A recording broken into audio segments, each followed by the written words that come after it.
Thailand और Cambodia के रिश्ते बेहद तल्ख हो गए हैं। दोनों क्षेत्रों में तनाव अपने चरम पर है और खूनी झड़प जारी है।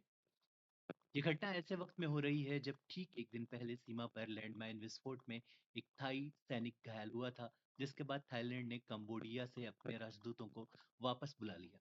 सीमा पर गुरुवार सुबह से ही दोनों देशों के सैनिकों के बीच भीषण गोलीबारी हो रही है। थाईलैंड ने कहा है कि उसने कंबोडिया के सैन्य ठिकानों पर हवाई बमबारी की है।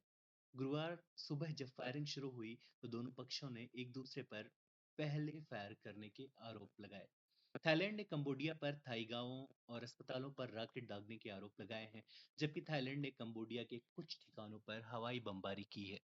कंबोडिया ने थाईलैंड से अपने राजनयिक संबंधों को कम कर दिया है, उस पर जरूरत से ज्यादा बल का इस्तेमाल करने का आरोप लगाते हुए संयुक्त राष्ट्र सुरक्षा परिषद से आपात बैठक बुलाने की मांग की है।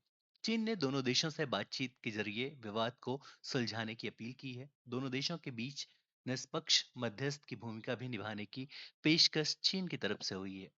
थाईलैंड और कंबोडिया के बीच तनाव और हालिया सैन्य झड़पें एक पुराने सीमा विवाद से जुड़ी हैं, जिसकी जड़ इतिहास में गहरी है। यह विवाद मुख्य रूप से डांगरेक पर्वत पर स्थित प्रीह विहियर मंदिर और टा मुयन थाम मंदिर जैसे क्षेत्रों को लेकर है।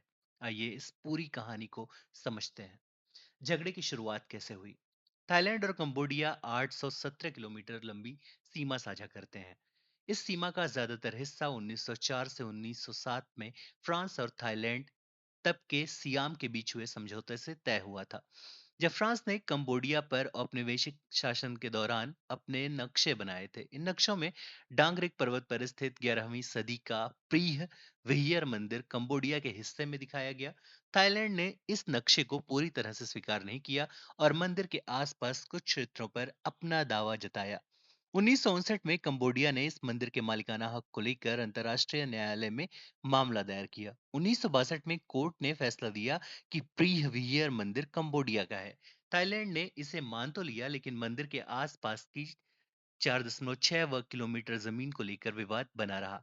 थाईलैंड का कहना था कि यह जमीन उसकी है, जबकि कंबोडिया इसे अपना हिस्सा मानता था। साल 2013 में आईसीजे ने फिर फैसला दिया कि मंदिर और उसका आसपास का इलाका कंबोडिया का है, लेकिन सीमा के कुछ हिस्सों पर अस्पष्टता बनी रही। 2008